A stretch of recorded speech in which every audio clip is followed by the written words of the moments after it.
Hey everybody, and welcome to the next installment of our Divvit Tips webinars. We are super excited to present this to you today. It is recovering lost leads and customers along your sales funnel using simple website data. My name is Whitney Blankenship. I am the CM and the Content Marketing Manager for Divvit, and I am here with Colton Bradshaw, who is our Digital Marketing Specialist at Cartstack. I'm very excited to welcome him here today. Hey Colton, how are you? Hey Whitney, thanks for inviting me on this. I'm really excited to be here.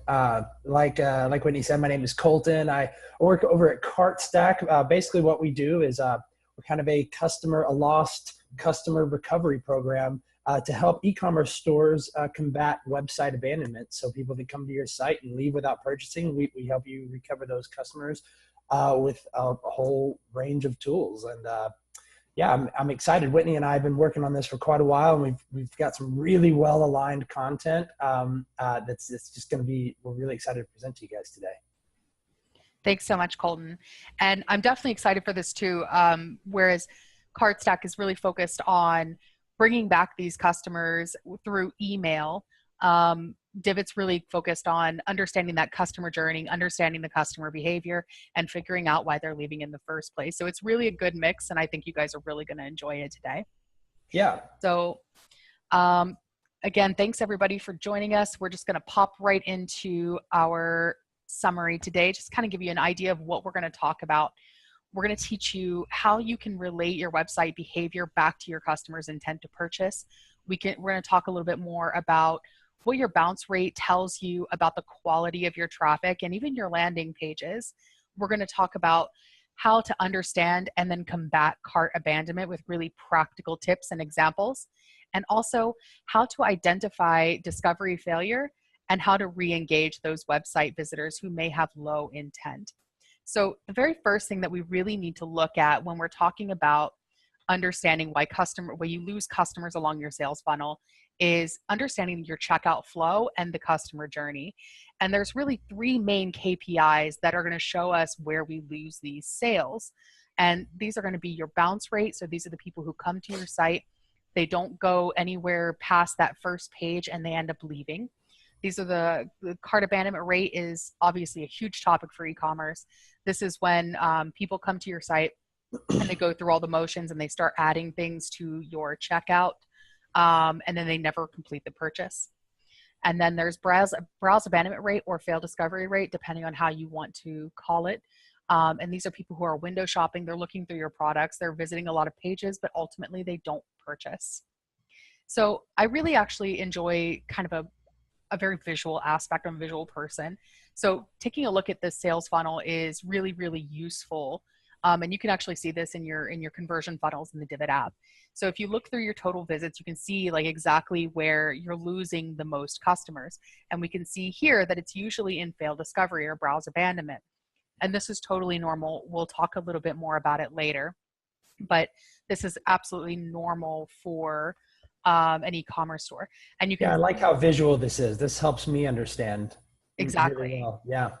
I really enjoy this sort of aspect because it's very simple and it really helps you kind of see, okay, my bounce rate's not that bad, but I'm really losing the most people in browse abandonment. And then my checkout, my failed checkout, it might be a little bit significant, but ultimately it's not all that bad. So now we're going to really take a look at the checkout flow, the customer journey, and Colton is really going to walk us through that. Yeah. So this right here, we know kind of what the typical customer journey looks like, right? Our customers, they start in this awareness phase. They just become aware about our products. They move from consideration, acquisition. Acquisition is once they make a purchase from you. And then service and loyalty, that's where you're going to keep your customers coming back, right? So what we're going to do is bump this customer journey right up next to your typical e-commerce checkout flow. And the reason we've done this is to show you how as your customers make their way through your site, it's generally safe to assume that at different pages, levels, and depths of your site, your shoppers are at different points in the customer journey. And it's important to understand this because much like any marketing campaign, you're not going to use the same language, tactics, and strategies to convert shoppers into customers when they're at different places in the customer journey. So our customers, as they make their way through these home category and product pages, it's generally safe to assume that they're in this awareness phase. They're just getting to know you. Once they add something to their cart and they begin to check out, they move into this consideration stage. They're really considering purchasing from you. And so we know that acquisition, this acquisition, this dollar sign at the bottom, this is our goal, right? But in order to get to that, we're going to have to focus on, shoppers in this awareness and this consideration stage. And here's the thing. Shoppers that are in the awareness phase of the customer journey, they have a lower intent to purchase from you. They're just getting to know you. They're figuring you out.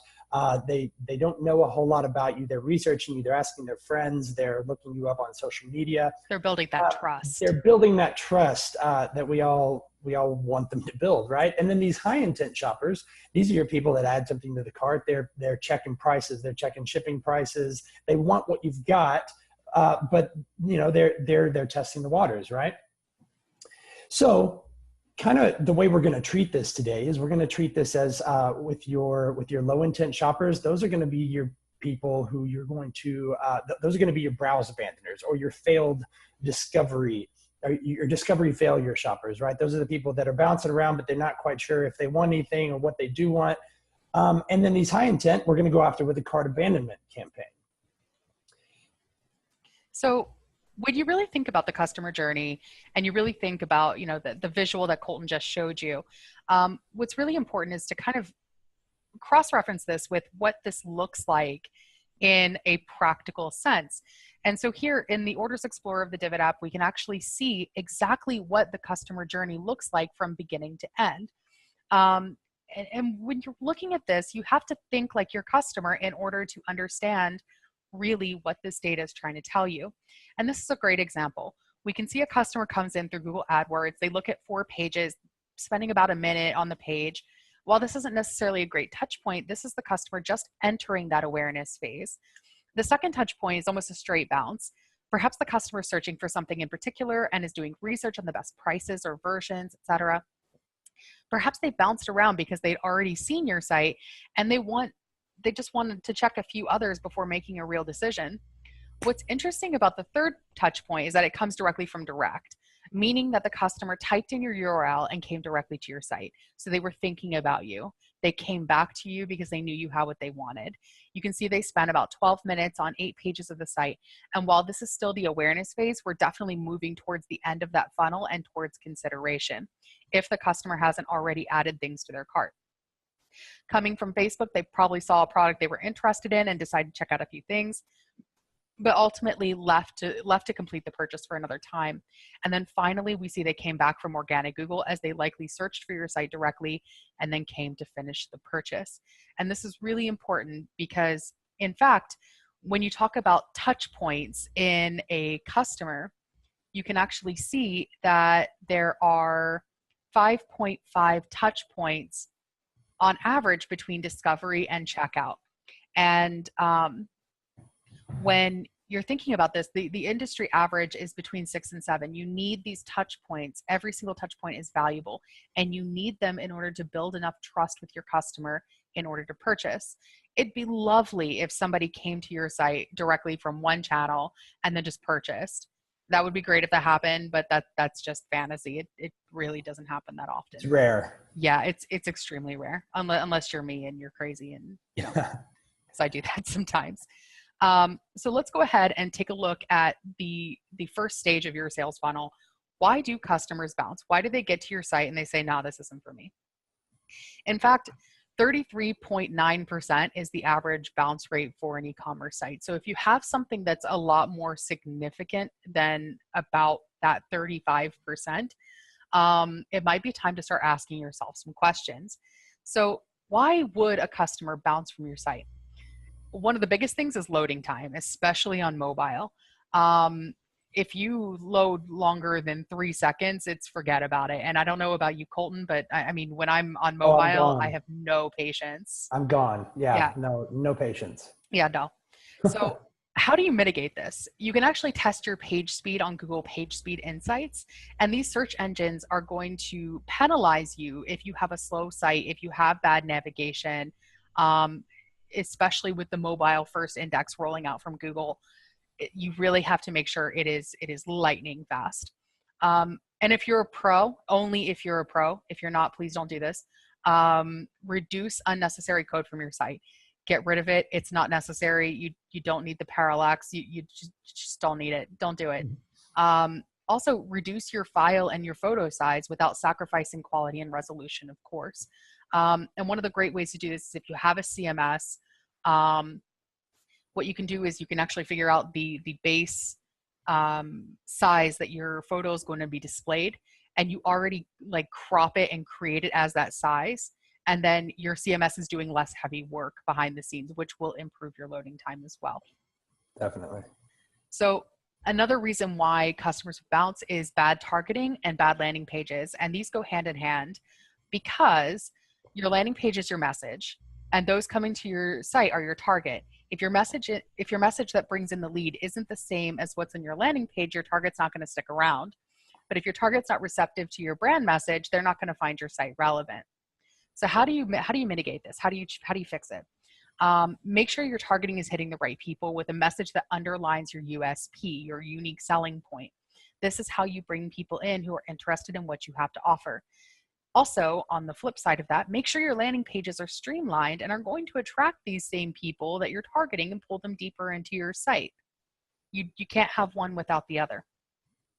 So the third reason why a customer would bounce is poor navigation. And this GIF is a perfect example. It makes me crazy. Oh my gosh, when there are drop-down menus. Anxiety just watching this GIF. Yeah, it's awful. And if you can't get past the menu of your site, there's a huge issue. I mean, this was on Black Friday, so your traffic is going to be so much more elevated. The competition is so fierce. You can't afford to drive people away with an unusable site. Don't do it. Just don't do it. I'm ready to skip this slide just because that GIF is giving me anxiety. Let's go. Number 4. Let's go to number 4. Got it. So the fourth reason why somebody would bounce from your site is a lack of credibility. And this is like one of the first thing that makes me leave a site immediately. If it looks amateur, it looks like it might be a scam. I mean, it's always a risk to give your credit card information online. Showing customers that you take their data and their privacy seriously and that you offer a secured payment is a great way to make sure that trust isn't an issue. So how do you mitigate this? Use HTTPS. Make sure you have a security certificate. And if you don't have one, you need to get one post haste. Show trust marks and trust badges on your site. These are when like a third party, like Trusted Shops, for example, or any of the other ones, vouch for your site and say, okay, this is a legitimate seller. Make sure that your customer reviews are prominent and on your homepage. You want to see that other customers had a positive experience with you. And bonus, it's great for SEO. So get that done. Yes. And then also show your secure payment options from the door. If you use PayPal, put it on your site. Make it prominent. Make sure that they know that they can check out with PayPal. So moving on to the last reason why a customer would bounce is the lack of unique selling proposition or unique selling point, however you want to talk about it. So your site should answer in milliseconds. Why should your customer purchase from you? What's your bonus? And what makes it more advantageous to shop with you over your competitor? And this is really something that I think a lot of online sellers are really still trying to figure out, especially when they're still developing, especially when they're moving from that medium to the large size, is really kind of making sure that USP is clear from the door. So let's take a look at a little bit more of a practical example. So in the Analytics Explorer, I've set up a basic customer behavior report so we can examine our sales funnel. And here I've actually filtered all the Google search channels so we can compare bounce rate really easily. And looking at bounce rate, we definitely have some clear issues. You can actually see that in the retargeting and the display campaigns, there's definitely an issue going on. We can see that the bounce rate for these two channels are almost twice that of AdWords and organic search. Looking at the conversion rate, we can see these channels are just not working at all. It's actually a lot easier to have a higher conversion rate with less data. And even though these channels aren't bringing in a whole lot of visits, they're still failing in conversion completely. Because the other Google channels are working really, really well, especially with a 5% conversion rate. That's huge. We can assume that nothing's going wrong on the site side. However, because these are paid campaigns, we know that Google is working elsewhere, and we know that this is a targeting problem. So this is just kind of an example of how you could take a look at your website data and think critically about it, understanding what we know about why customers bounce. We know this is a targeting issue because obviously it's working from other channels. So this is definitely an audience and a targeting issue. So let's go ahead. I'm going to bounce back to Colton real quick because he's going to teach you how you can actually capture those emails along the sales funnel and make sure that you are getting as many leads as possible. Yeah. And so here's the thing about, so everything we've gone through so far with bounce rate and looking at your checkout flow, what we're about to get into is kind of the nitty and gritty of how to recover these customers, right? And the only way that you're going to be able to do that is if you're capturing emails and you're doing that the right way. So really quickly, what we're going to do is we're just going to discuss some ways to capture emails. So first of all, use the emails you capture from your entire site for your cart and browse campaigns. A lot of stores tend to think that you can only run a cart abandonment campaign on the email addresses that you capture on your checkout page, or for previous customers that you already have an email address for. And this isn't the case. You can use the emails you capture anywhere. So make it really easy to sign up. Use as many tools as you can on your website as far as forms, live chat, exit intent, pop-ups, delayed pop-ups. If it makes sense for your audience, try these things out and make it really easy for someone to give you their email address. Optimize your checkout flow and fix the flaws in your checkout flow to capture more emails from your checkout pages. Even though not all of the emails you're going to capture for these campaigns will come from the cart and checkout page, a lot of them will. And so it's important that you have an optimized checkout flow to make sure that your customers are able to get from at least point A to point B and give you an email address at some point. And you also really want to make sure you're using a tool that can capture these email addresses in real time without the shopper having to hit submit.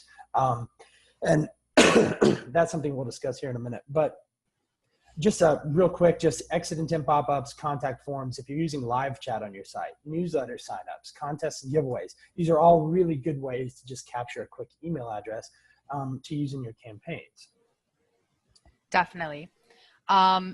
And I think it's also really important to kind of take a look at why somebody would abandon their cart in the first place, and how you can actually spot this in your website data too. That way you actually know if there's a problem with your checkout flow. And I think that this is a really, really clear example. So again, from the Analytics Explorer, what I've done is I have filtered just for Google AdWords. So you can just see this is just one channel for this site that actually happens to bring in more visits from mobile, 3 times as many visits from mobile as it does from desktop and tablet. You can see that your page views per visit is great. Average visit length is a bit less. That's normal for mobile. Bounce rate is rather good as well.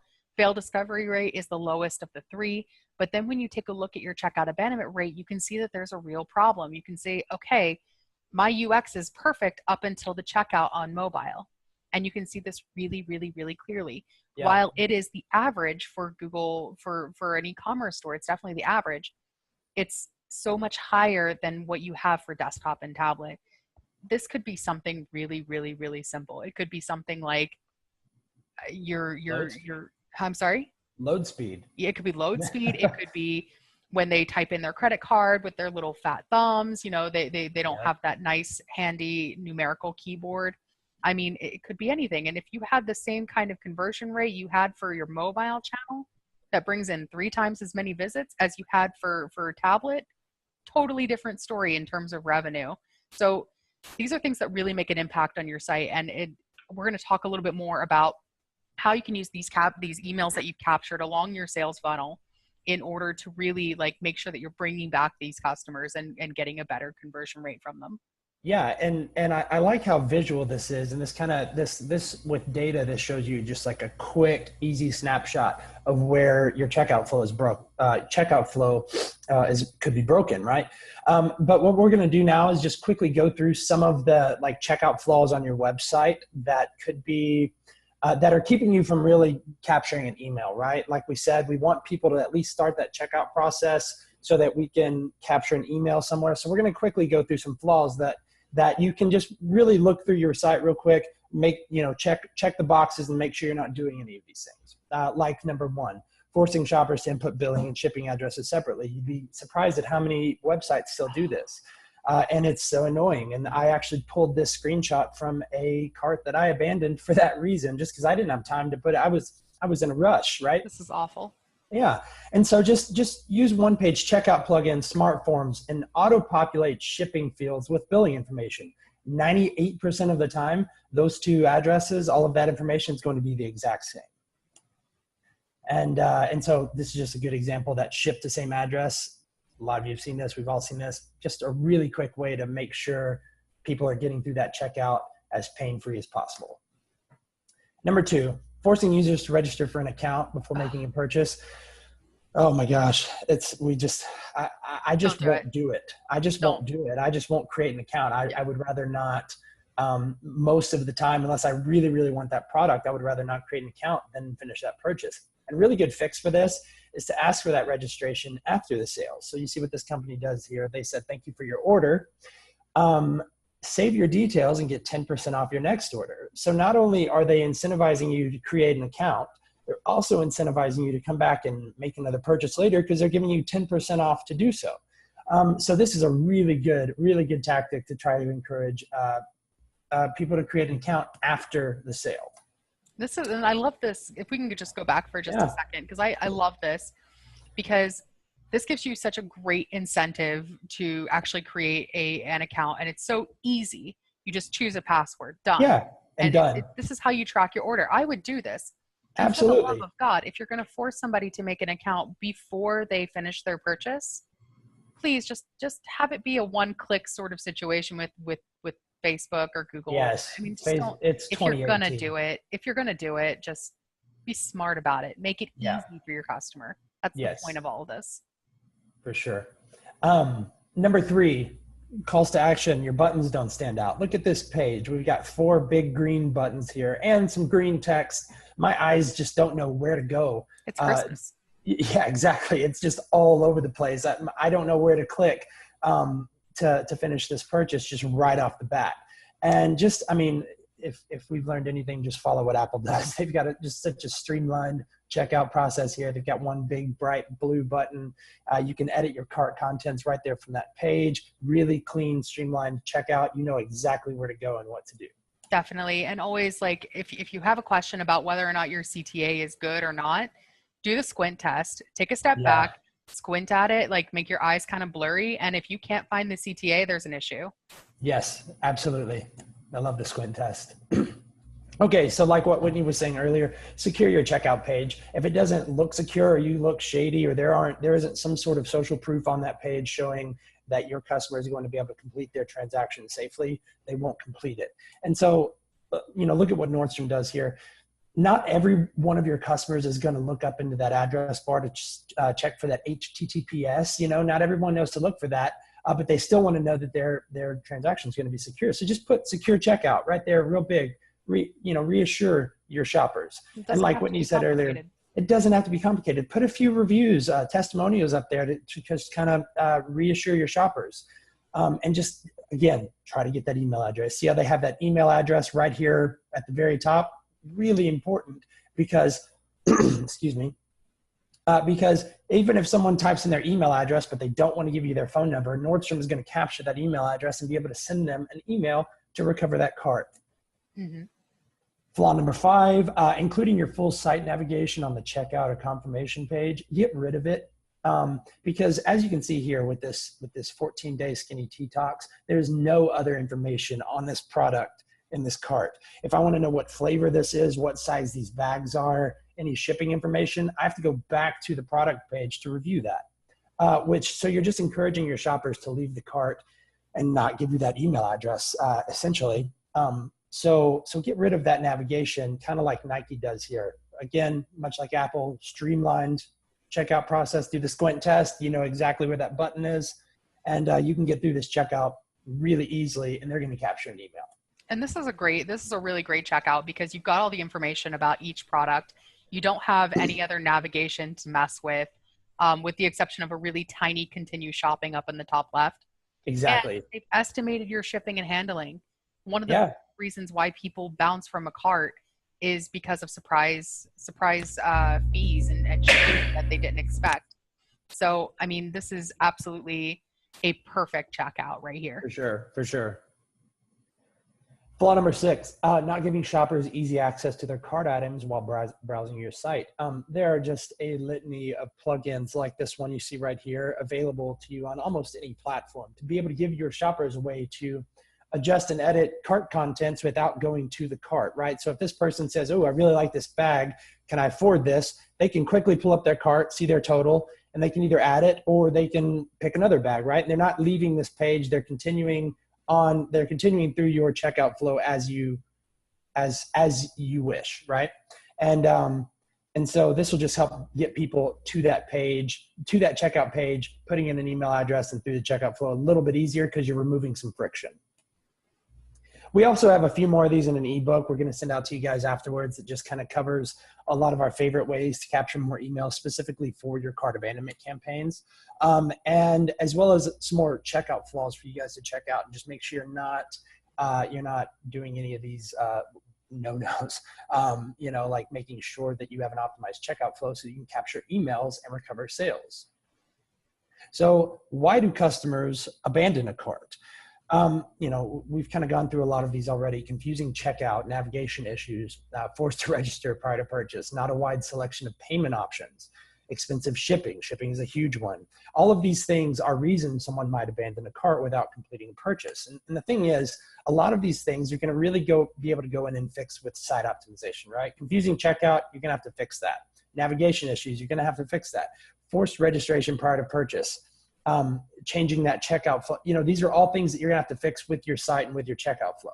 For the rest of these, expensive shipping, questions about your product, getting distracted, these are all what we like to call human nature. These are all things that all of us do these things, right? I probably did one of these things yesterday, abandoned a cart or shopped around on a website and it's all just a part of who we are, right? We go to Target, you take something up to the scanner, you scan it, that's too expensive, you put it back, or that's just right, you put it in your cart, right? And so what you're going to be able to do with these last few of these is go after these people with a cart abandonment email campaign. And so we're going to really get into some good strategies for you guys to focus on when going after these shoppers with a cart abandonment email campaign. And remember what we said, these people are in this consideration stage. So they have a really high intent to purchase from you. They like what you have. They at least have some desire to own it. So like we said, cart abandonment emails, right? So it's said that about 70%, and I've seen this statistic range anywhere from 68 to 75. So we're just going to call it 70% of shoppers add an item in their cart will abandon it before completing the purchase, right?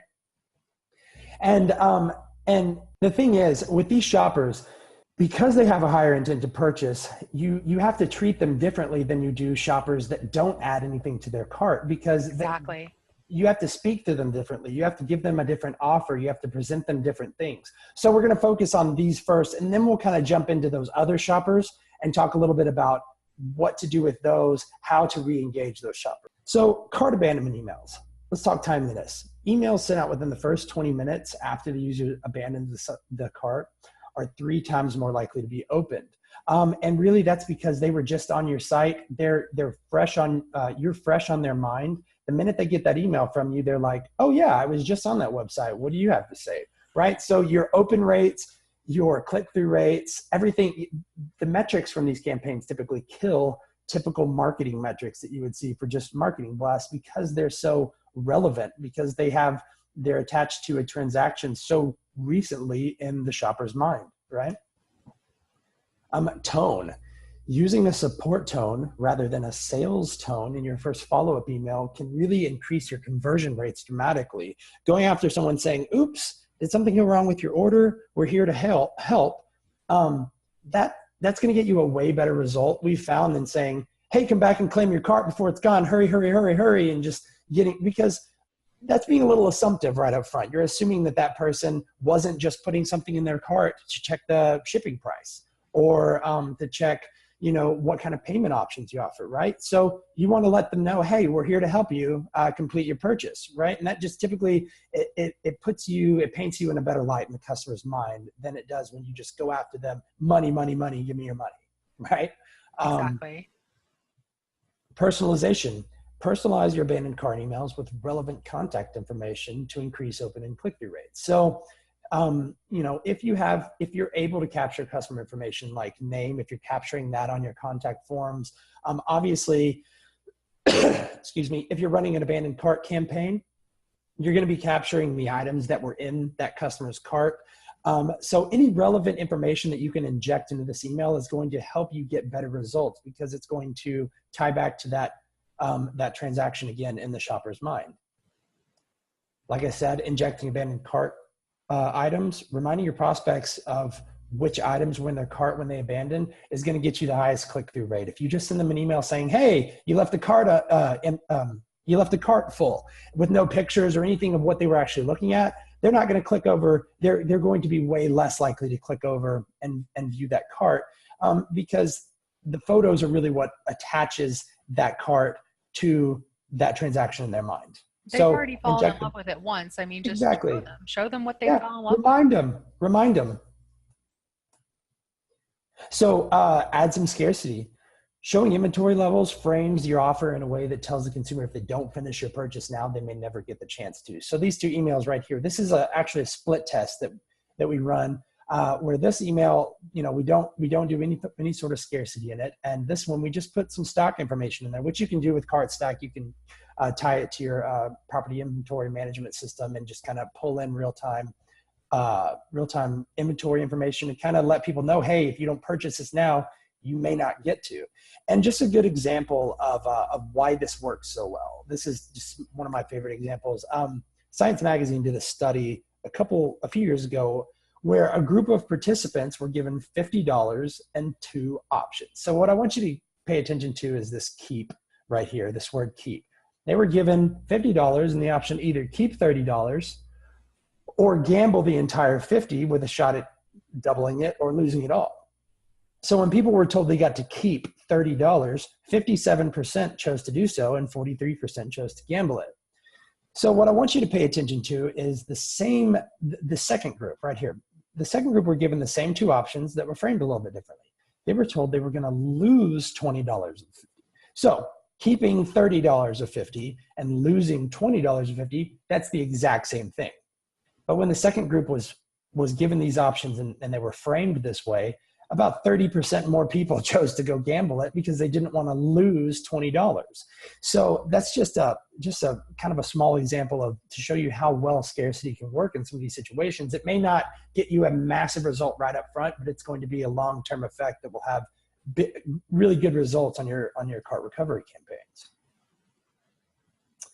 So incentivizing your shoppers.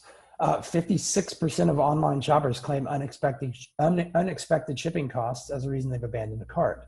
So a really good way to combat that is just to offer free shipping or a shipping discount in your emails if it makes sense for your business. If this doesn't make sense, obviously don't do this, try something else. But you also have to take into account the fact that maybe you don't want to offer free shipping up front to these customers, but if you take into account the fact that your customer could come back 3 or 4 more times to purchase from you in their lifetime, that free shipping, while it may not make sense right now, that could get you a customer for life. And when you consider customer lifetime value, some coupons and discounts like this start to make a lot more sense. Absolutely. Contact info.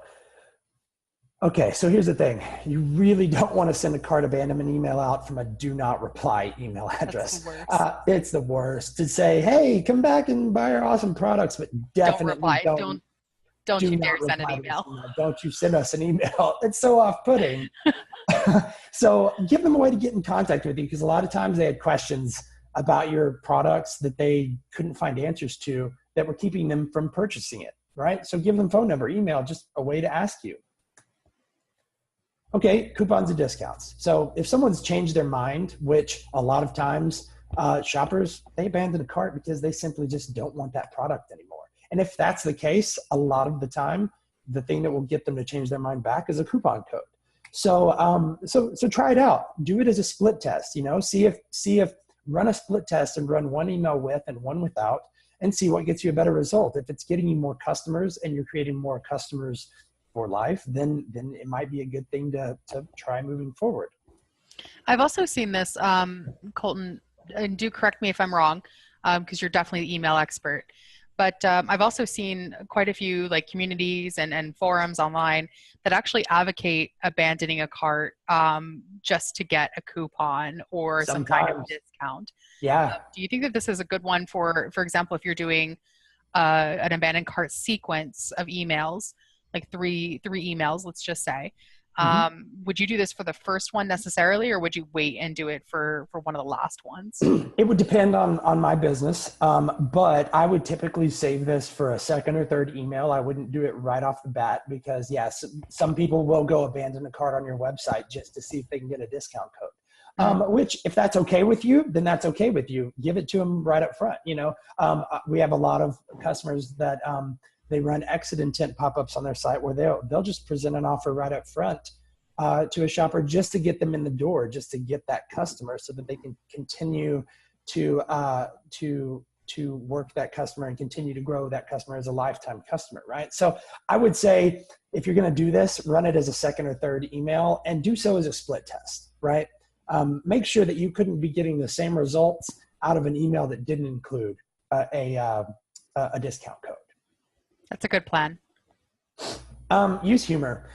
So cart abandonment emails can kind of come off a little creepy sometimes. Let's be honest. It's like, oh, I've received emails that were like, oh, I didn't realize that you had my email or could email me, right? So sometimes it comes off a little bit like, whoa, what is this? So using humor can really soften it and just kind of give people a way to kind of smile when they think about your brand, right? Which is what we want.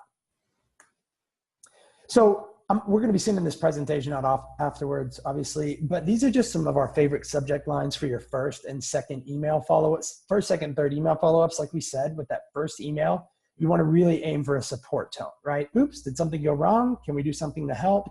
These are going to get your highest open rates, click-through rates, and they're going to paint you in the best light for your customer. With your second and on emails, like 2, 3, 4, however many you want to run, it's okay to use an urgent tone. Hurry back, don't leave, book your stay while you can. These things are all good to try as a second and third. If you still want to try a support tone, it's still a good idea to run that as a split test and see what gets you a better result. But don't introduce the urgency until the second or third email. And then just like I said earlier, how cart abandonment emails typically just kill your typical marketing blast metrics. Open rates, you should expect open rates in the 30 to 60% range, click-through rates in the 12 to 25% range, both of which are about double what you would expect from, just doing a marketing blast to your list. Yeah, conversion rate, yeah, if that. Excuse me. Conversion rate, 15%, 10 to 18 is what we typically see. 15% is a good medium. That's what you want to be able to convert back to sale. And then unsubscribes, as long as you're under 2%, you're doing it right. And then if you're above that, you may want to look at dialing back some of your strategies in your emails, and you may be being too aggressive. So this is just a good way to know if your emails are personal, if they're timely enough, and how relevant they are. If those are the three things you want to make sure of. If they're personalized, timely, and relevant, you're going to get these numbers right here.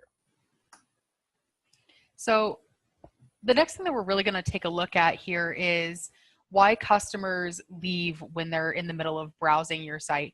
Now, we've talked a lot about, for example, your really high intent customers, because these are the ones that are in your consideration phase. When they've already added things to their cart, you know that they're actually considering purchasing from you as opposed to just window shopping or however. But the fact of the matter is that 97% of lost sales come from browse abandonment. And these could be somewhere in between high and low intent. So you definitely want to prioritize your high intent, but don't forget about these too, because as we looked at, go for it, Colton. No, I was just going to say, I like to think of it as, so when you think of the checkout funnel, I like to think of it as we go after our high intent first, because that's your lowest hanging fruit, right? That's what's going to be the quickest and easiest wins. with browse abandonment, you want to push your shoppers from low intent to high intent. You want to make these people low hanging fruit. Exactly. And there's definitely really good ways to do that. But first you need to really examine why your customers would leave while they're browsing your site. And it could be dissatisfaction with anything during the discovery phase, during this, this introductory phase. It could be, maybe your prices are too high, maybe they're too low, and that makes your product seem cheap or suspicious. Maybe you don't offer the right sizes or the right models. Maybe your quality isn't quite up to what they were looking for. Maybe it's lower than what they were looking for. Maybe your descriptions just aren't fitting the bill. Maybe your copy just is terrible. Maybe you don't have a shipping and returns policy that is well adapted to them. I know for me and personally, I do a lot of international shopping. So that's usually the first thing that I look at when I find a new store is do they ship internationally? Yep. The second thing is definitely navigation issues. I mean, we're coming back to this. If your customer succeeds in getting past your homepage and starts navigating through your site, it's really not going to take long for even the most patient customers to get really frustrated with your site and leave. So make sure that your navigation is logical. Make sure that your products are really easy to find. You need to use enough categories to make things easy, but don't overdo it. You don't want 1,000 categories with the same exact products in each, because that defeats the purpose, and it also is not great for your SEO. Then also offer a search function that makes finding things simple. If there aren't products that fit that search, propose a similar product recommendation that the customer will find useful. Only 7% of customers will click on a recommended products, but that can represent about 26% of your overall revenue. So it's worth it to do it. Super important. And also use breadcrumbs. I mean, I always love to be able to say, okay, well, this shirt isn't for me, but I want to go back and look at all the shirts. So, I mean, don't miss out on that really key point of navigation. Yeah, I don't have to hit the back button every time. Oh God, that's awful. And use filters to help your customers make an informed decision, because an informed customer is a customer that trusts you.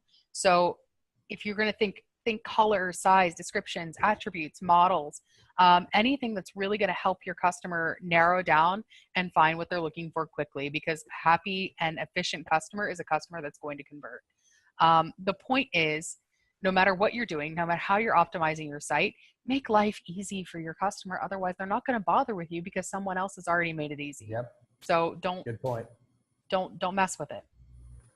Now, also think about the purchase life cycle, because it could just be a situation where your customers are browsing your site. They're just not ready to purchase, and that's okay. Divvit customers take 5.5 touch points before they purchase with one of our merchants.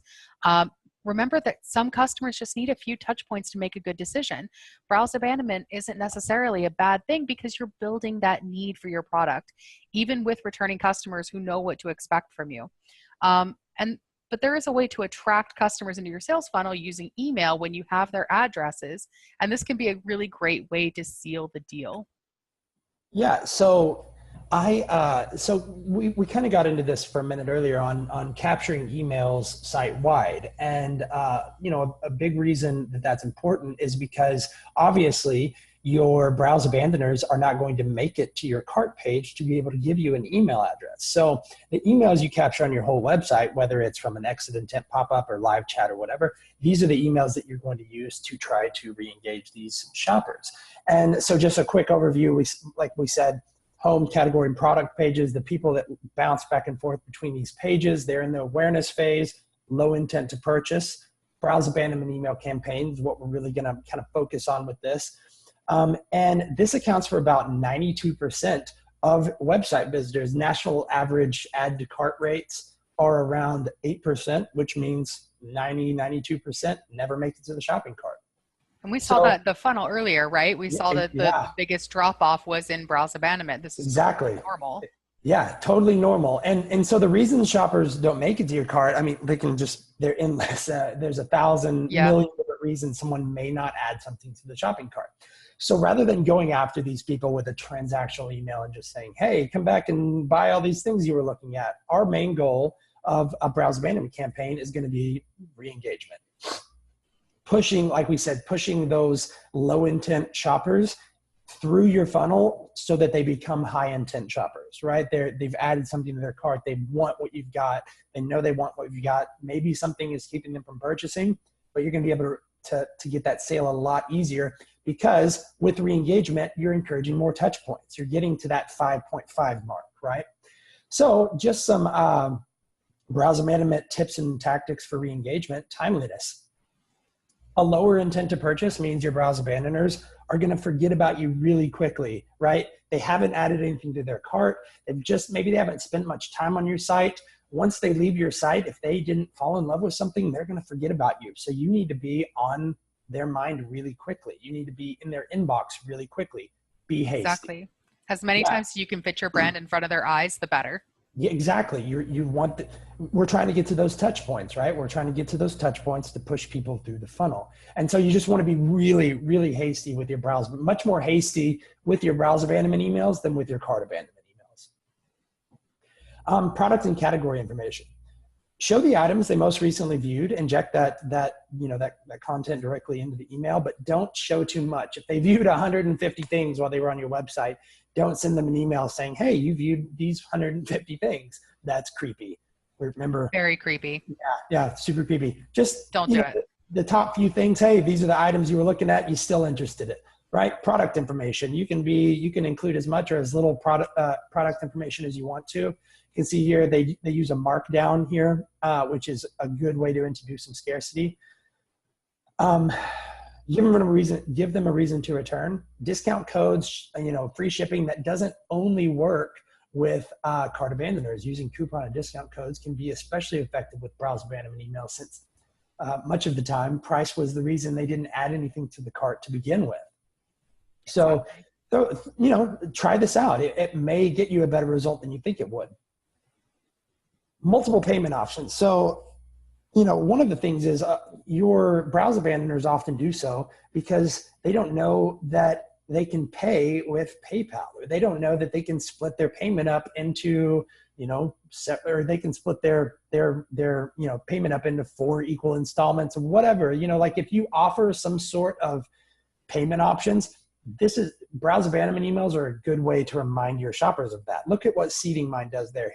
They use a tool called Price Waiter, which allows them to let their shoppers make them an offer on whatever's in their basket. So they send this email out saying, hey, come back to the site and make us an offer on the things you were looking at, right? This probably doesn't make sense for your business, but this is a really, really good browse abandonment tactic, because none of these shoppers that are receiving this email made it to the cart page to see that they could even make this company an offer on these products, right? So this gets them a really good result. Other good ways to do this are Bill Me Later, Sezzle. If you use Shopify or Magento, and it's coming soon to many other platforms, but is a good way to allow your shoppers to split their payment up into 4 equal installments. You, as the shop, you receive full payment up front. Sezzle takes on the weight of the credit, and it's a win-win. It gets way more people through the checkout line. And it's a really good thing to be able to send them an email and say, hey, come back to our site and you can break up that cart payment into 4 equal installments, interest-free, right? Exactly. And I don't know, I don't know the stats on how well this is working in other countries, but here in France, it really, really works well. French customers and European customers in general tend to respond really, really, really well to being able to pay over for like a 4-month installment or something like that. Like they just really respond really well to it. Yeah, and if you sell to millennials, this is going to be crucial. Perfect. Because it's something like millennials, 78% of millennials don't have a credit card. And so we fall into a lower income bracket, let's be honest. Yeah. And so this is a really good way to like for millennials, if you have a shop, if they don't have a credit card, they can still finance this, make 4 equal installments, and you don't have to lose out on anything. You get full payment up front. Scarcity and urgency, like we were talking about. See how they say, is your size left? They're not saying your size isn't left. They're just hinting at low inventory levels. Is your size left? Come check. Sales ending soon, expiring discount codes, all things you can try with browse abandonment emails to get people back and continue shopping. Upselling and cross-selling. So like we were saying, only 7% of your shoppers are going to click on recommended products, but it can account for up to 26% of your revenue. So you should definitely recommend complementary products, because often the things they were looking at, they may not want those things, but sending them an email saying, hey, you were looking at this, you may also be interested in this, is a good way to get them re-engaged, get them re-interested in something they may not have seen while they were on your website. Recommend higher priced items, try to upsell. And then just a little Cartstack plug here, use an AI-based recommendation engine. We have this built in as a feature, and what this does is it intelligently recommends products based on the products other shoppers who have visited your website have purchased. So it watches your shoppers, learns from their behavior, and then recommends products, the products they're going to be most likely to buy, not just other random products from your store. And that's because super cool. Yeah, it's not going to get you a really good result saying, hey, you were looking at these shoes, come check out this raincoat. You want to keep it all in the same ballpark, and that's what's going to get you the best result. And the absolute masters of doing this are definitely Amazon. Not necessarily in email campaigns, but if you actually just look at any given product at any time with Amazon, they've even got the add all three to your cart sort of situation. Yes. So you can get a whole set of things. I mean, this is a great way to drive up the price. It's not only good for like getting the initial sale, but also like upselling and cross-selling in this way, especially if you can use an AI-based recommendation engine. I mean, that's just the best thing you can possibly do. Absolutely. Other content, send them other content that might get them engaged. Blog content, success stories and testimonials. If you have product reviews, send them product reviews. If you have a YouTube channel or like a Vimeo channel where you post like product videos, send them there. This is all really good way to push these people further through your checkout funnel. Just a few good basic rules of thumb. Use this as a third follow-up or later when you're sure that a more transactional based email isn't going to work instead. And then always split test this against a transactional email. Just, because if your shoppers are clicking over and deciding they want to purchase, you don't want to be shooting yourself in the foot by sending, when they would have purchased, sending them an email with a blog post. Even though that's going to get them re-engaged and that's going to encourage more touch points, it may still work better for you to send a regular, more transactionally focused email. And then my number one rule for browse abandonment emails, don't be creepy. Don't do it. Just don't do it. When there's a fresh new tech out there, browse abandonment, really, honestly, in the grand scheme of things, it hasn't been around very long. Cart abandonment has, but browse really hasn't. And, when there's a fresh new tech out there that allows you to market to your customers in a new way, you can pretty much be guaranteed that there's going to be a few customers out there that are going to abuse it. They're gonna make the rest of us look bad. So this is why we have the GDRP. Yeah. So, oh my gosh. Or yeah, GDPR, exactly. sorry. Yeah, GDPR. Yeah. Oh my goodness. Don't even give me Thanks started. for that, guys. Yeah, I appreciate it. This is because of creeps. Like, this is why we have to do this. Exactly. GDPR is because of creeps. So, yep. It's important to reassure your customers that you're really only trying to help them. You're not trying to hound them until they purchase from you. And you're, just because every product and category page they visited doesn't mean you have to show them. Just be a helping hand. Be there for them. Encourage that re-engagement. And so then just a quick summary of kind of everything we've gone over today. That's pretty much the brunt of the information. A quick summary: user bounce rate and other website KPIs to identify conversion leaks, optimize checkout flow, and improve conversion metrics. Send cart abandonment email reminders to your high intent shoppers with personalized and relevant content. And then re-engage your low intent shoppers with browse abandonment emails to achieve as many touch points as possible pre-sale. Like we were saying, get those touch points in there, because the more of those you get, the more likely you're going to be able to turn that prospect into a customer. Absolutely. And so this is what we got for you guys today. Really stoked to be able to give you guys this. Typically what we do for Cartstack users is a 30-day trial. And the average Cartstack user using our software will recover enough revenue in their first 30 days to pay for their entire next year of service. So we're going to give you guys 60 days instead. We're going to give you $1,000 in guaranteed recovered revenue. So sign up to use Cartstack. You never pay us a dime until you recover at least $1,000. We're also going to design your emails for you if you want us to. We have a design team waiting for you. And then integration takes no time. We integrate with 99% of platforms out there, so it takes no time. But if you need our help, we're going to help you get set up and integrate and get you launched and really quickly. So that's what we got for you guys. Cartstack.com/webinar is where you can go to claim that. And then we will reach out shortly after and help you guys, help you get set up and get you started. And then Whitney, what do you got? So I'm really excited to present this to you guys today. So with Divvit, what you get is a free health check report. And basically this is a really in-depth report of your site where we check every last metric and KPI that you have, and we make sure that everything is running tip top and picture perfect. So we have a metrics tree. It's got a great overview of all of your e-commerce metrics, a channel breakdown where we show you every single sale that's coming from your marketing channels and then how well those channels are performing for your site. We go into a data dive so you can see how each KPI really affects your revenue on a real basis. We show you your device breakdown. So if you have a situation with mobile, like we saw earlier, you'll be the first one to know. And then what's really cool is that we actually give you 5 personalized insights on how to improve your store's performance. And so these could be something along the lines of, we can see that your newsletter campaigns are doing really, really well. If you send out 3 more newsletters in the next 6 months, you will make this much more. And it's really just, will tell you exactly what you need to do to make more money. This also comes with a free 30-day trial for Divvit. So you just sign up, get installed. It's free installation, setup, and assistance. It takes about 5-10 minutes in order to get installed for your site. But if you need help doing it, we can definitely do it. Yeah. Can I say something about Divvit really quickly? Okay, so Divvit makes me want to launch an e-commerce store because it's so cool. It's like Google Analytics on steroids.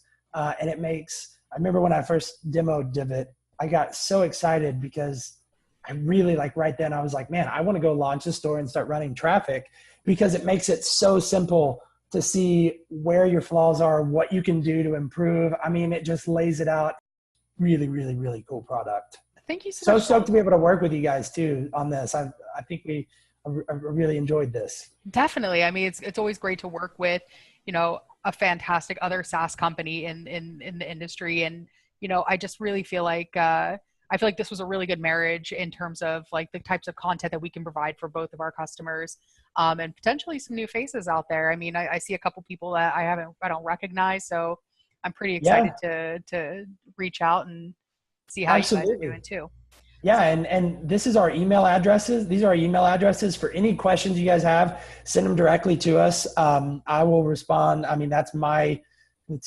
put it right in my inbox and yeah, we'll follow up with any questions or anything you guys have. Feel free, send them over.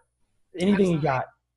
And I just want to thank you guys all for joining us here today. I know we don't really have a whole lot of time for Q&A right now, but Colton said, any sort of questions that you guys have, pop them over to us and you'll have an answer within 24 hours, guaranteed. Yeah, sorry, we talked a lot. Yeah, but it's a really interesting subject. So you kind of can't not. It was super fun. I really enjoyed this a lot, and thanks again to everybody for being here. Again, these are where you can kind of claim each of these offers if you'd like to. And we hope to hear from you guys. I'd love some feedback. Absolutely. So thank you guys, thanks everybody for joining us today. And we will see you with the next webinar, which should be June 21st. And it will be with Bradshaw. So don't miss it. Have a great day, guys. Thanks, Whitney. Thanks, Colton. Bye.